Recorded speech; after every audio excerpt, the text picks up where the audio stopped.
Good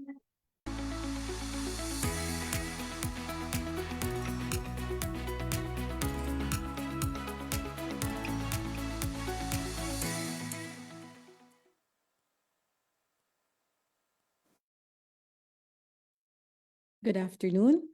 Welcome to the Monetary Policy Stance press briefing. Let us welcome the following: Monetary Board Chairman and Bangko Sentral ng Pilipinas Governor, Governor Eli M. Remolona Jr., Deputy Governor Francisco G. Daquila Jr. of the Monetary and Economic Sector, and Senior Assistant Governor Iluminada T. Sicat of the Monetary Policy Subsector. Let us also welcome Managing Director Senior Ronald R. Abinoja of the Department of Economic Research. Governor Remolona will now deliver the statement on the monetary policy decision. Governor. At its meeting today, the Monetary Board decided to retain the BSP's target repurchase rate at 6.5%. Thus, the interest rates on the overnight deposit and lending facilities also remain at 6% and 7% respectively. The latest inflation path has shifted slightly higher, but remains within target. The risk-adjusted inflation forecast for 2024 has risen to 4% from 3.9% in the previous meeting. For 2025, this risk-adjusted forecast is unchanged at 3.5%. The risks to the inflation outlook continue to lean toward the upside. Possible further price pressures are linked mainly to higher transport charges, elevated food prices, higher electricity rates, and global oil prices. Potential minimum wage adjustments could also give rise to second-round effects. The Monetary Board noted that while upside risks to inflation have raised inflation expectations, these expectations have remained broadly anchored. Meanwhile, the latest demand indicators suggest that domestic growth prospects remain largely intact over the medium term, even as overall activity continues to gradually respond to tighter financial conditions. Given these considerations, the Monetary Board deems it appropriate to maintain the BSP's tight monetary policy settings. The BSP also continues to support the national government's policies and programs to address supply-side pressures on the prices of key food commodities. The BSP remains ready to adjust its monetary policy settings as necessary in keeping with its primary mandate to safeguard price stability. Thank you. Thank you, Governor. At this point, we would like to request Deputy Governor Daquila to elaborate on the BSP's inflation forecast for 2024 and 2025. Thank you, Alicia. As was mentioned in the governor's press statement, the risk-adjusted inflation forecast now stands at 4% for 2024, up from 3.9% previously, and for 2025, it has been maintained at 3.5%. Factors that led to the revision in the forecast numbers include the uptick in global crude oil prices, the higher than expected inflation outturns in February and March relative to what was forecasted during the previous meeting on the monetary policy stance last February, as well as the risk factors that have been mentioned during the press statement of the governor, including the possibility of higher transport charges, also on domestic food prices emanating from pressures still that we are seeing, adjustments in electricity rates, and even further increase in global oil prices should there be an escalation of the conflict in the Middle East, and also higher minimum wage coming from the recent Senate passage of a bill uh, increasing the minimum wage by 100 pesos. So thank you. Thank you, Deputy Governor Dakila. We now proceed to questions from our media friends.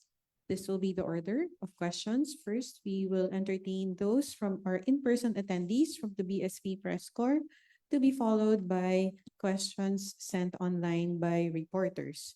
We will begin with our reporters here today. Reminder, please, to raise your hand and wait for the microphone to be handed to you. Kindly state your name and identify your media organization before asking your question.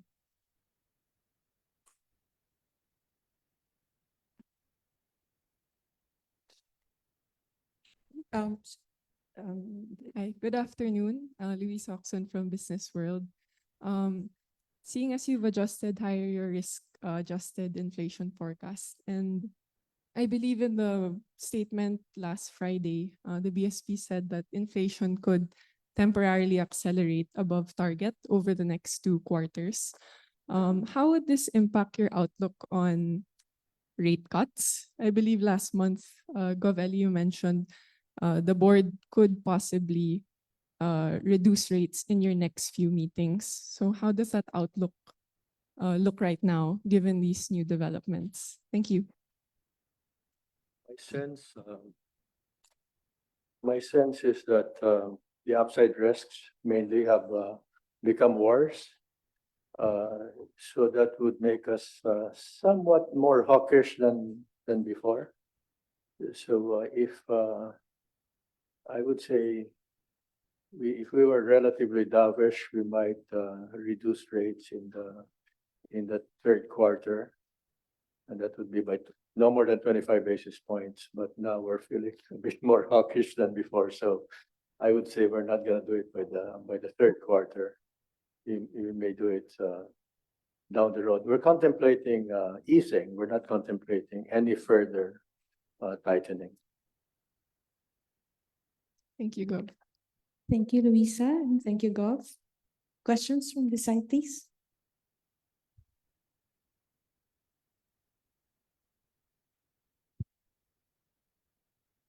Good afternoon, Governor. This is Kisha Taasan from the Philippine Star. You said the BSP said that inflation may be above target for the next 2 quarters. May I ask for your inflation outlook in the coming months? Would inflation pick up to above 4% in April, and how long would it be above target? I think maybe Lou, can you answer the question? The hard questions go to Lou. Well, our latest forecast show that it's the same as before, that there will be an uptick in Q2, but there will be a reversion to inflation target range by the third and fourth quarter. But nonetheless, we still anticipate inflation outlook to be within target over the 12-month period till end of this year. But as the governor said, the risk has increased relative to what our assessment last month. Thank you, Keisha. Another question, please. In your statement, the BSP remains ready to adjust its monetary policy settings. Is there room for another rate hike, or do you see another rate hike in the pipeline? I think the data have to be really bad for us to consider a further rate hike, because we're already tight at the moment. And this tightness, we think, is sufficient to bring inflation rates down. So things will have to be, growth will have to be really, really weak, and inflation will have to be really, really strong for us to consider. Sorry, did I get that? Get that wrong? For us to not consider an easing. So the growth will have to be really, really strong, and inflation, sorry, you know what I mean. Growth will have to be really, really strong, and inflation really, really high. Thank you, Gov. Thank you, Keisha. Any more questions?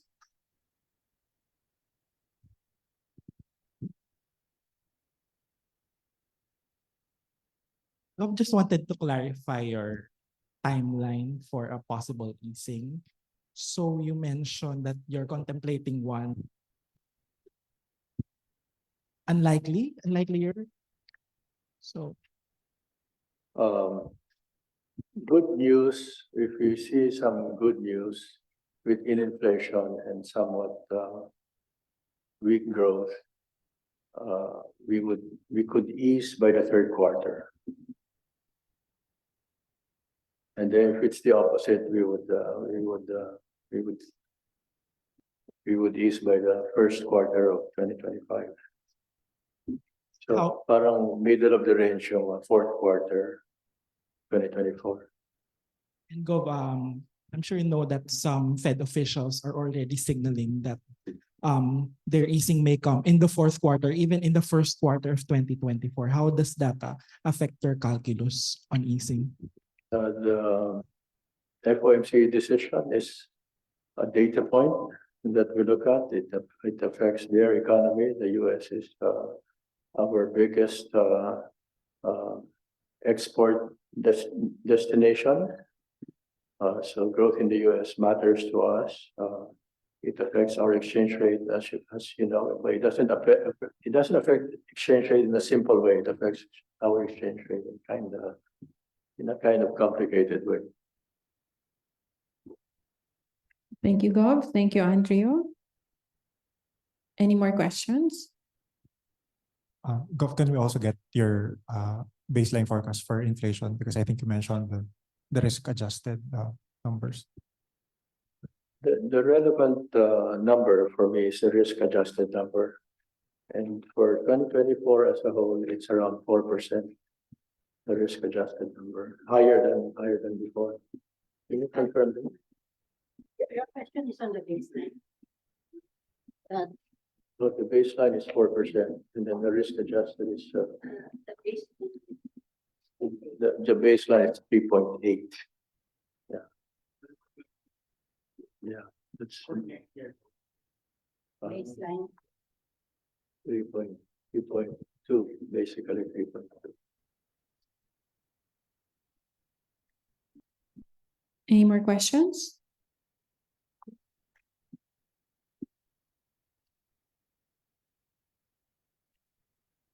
Yes.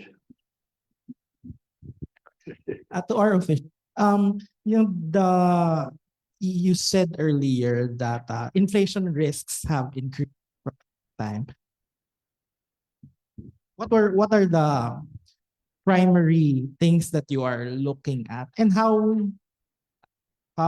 real or imminent are those risks? I think higher transport prices, high impact, low probability. Food prices are a medium probability and medium impact. So roughly contributing 0.07% each, roughly the same. If I were to name one single commodity, it would be rice. And rice prices, they're not only very significant this time, they also are what we call salient prices. They get noticed, and they tend to affect expectations more than other commodities. Thank you, Gov. Thank you, Andrea. Any more questions? Governor, what is the impact or current impact of previous rate hikes to the economy? Or do you have a forecast for economic growth in the first quarter this year or this year? The previous rate increases continue to have an impact in terms of restraining demand.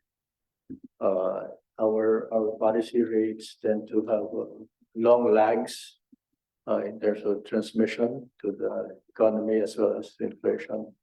So the last time we raised rates was October of 2023. We had an upcycle rate hike. That's still having an effect today. So at the moment, we're still facing tight monetary conditions. So those we're relying on those effects to continue to affect demand as well as inflation.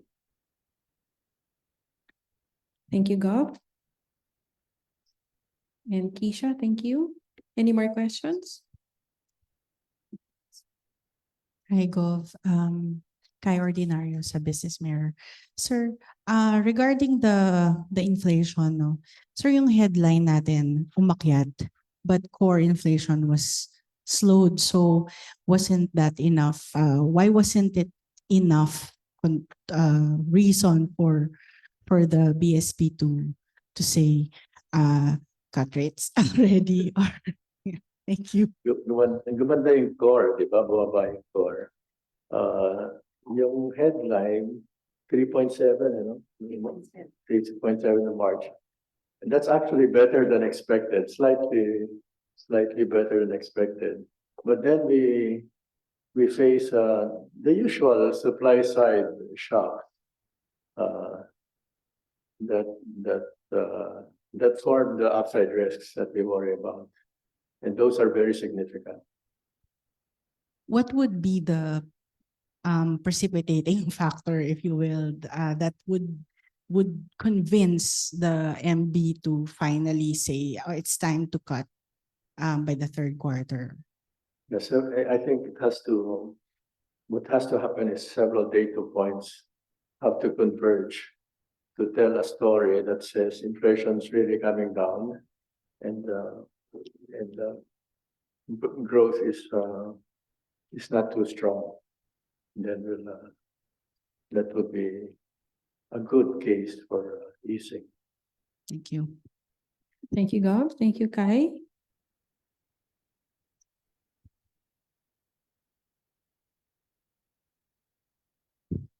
Good afternoon, Micah Arceo from the Manila Times.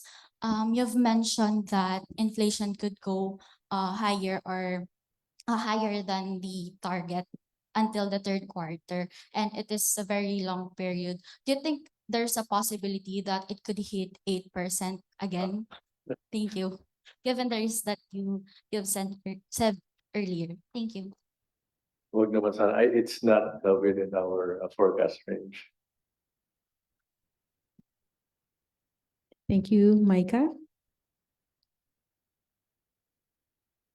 Do you have any other questions from the floor? We still have questions. Okay. Ditas. My apologies. Ditas Lopez from Bloomberg News. Go, may we ask for your outlook on the peso, considering that a lot of market participants are watching if the Fed would delay any rate cut? Thank you. Oh, okay.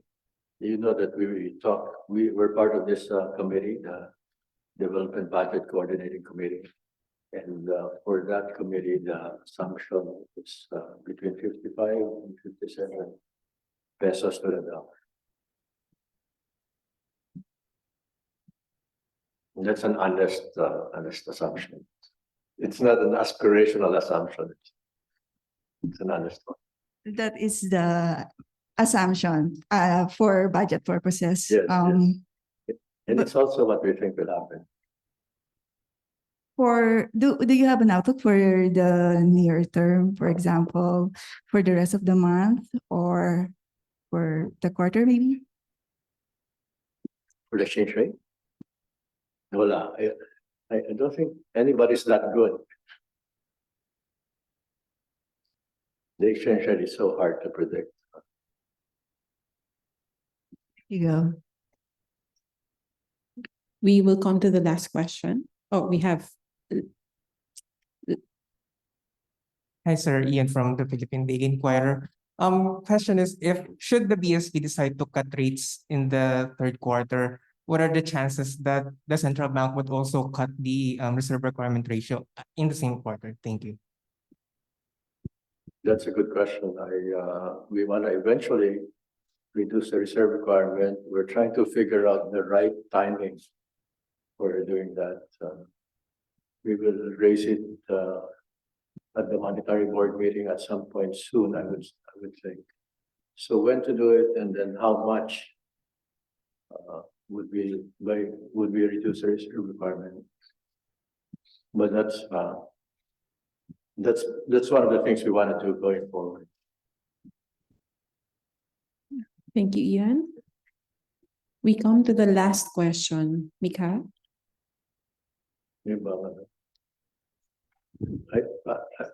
Reserve requirement by Q3, hindi siguro.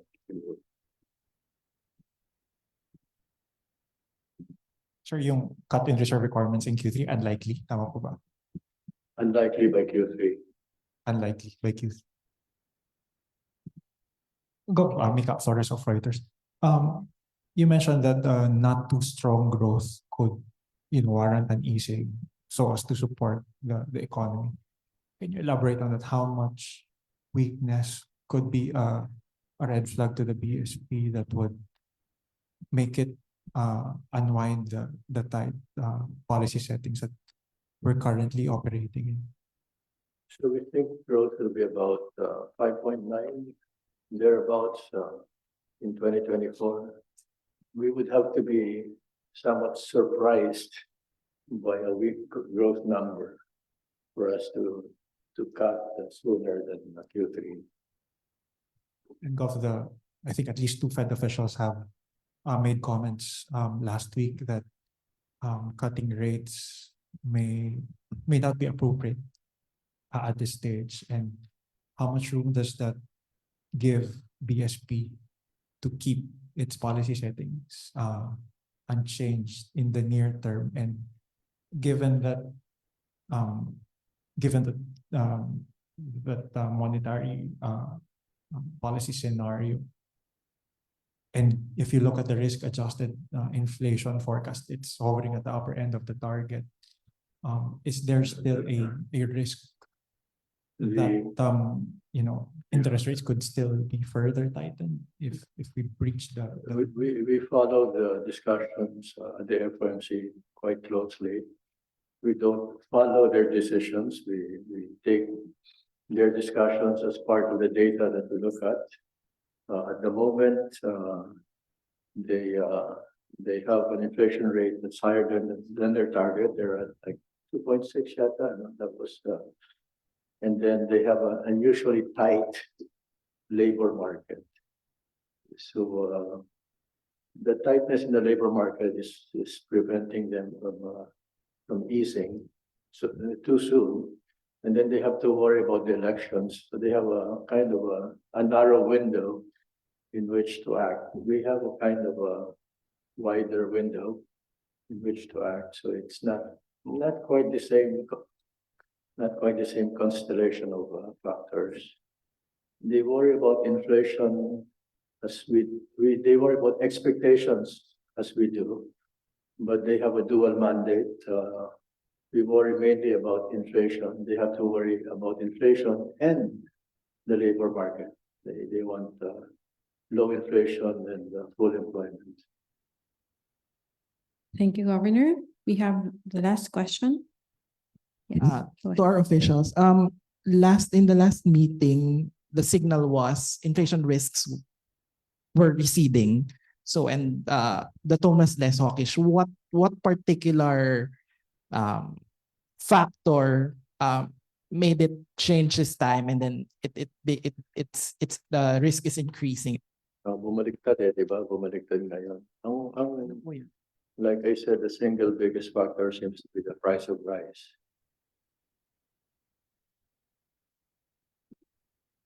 But as I said, in our calculations, it's two main factors: the transport fares and food prices.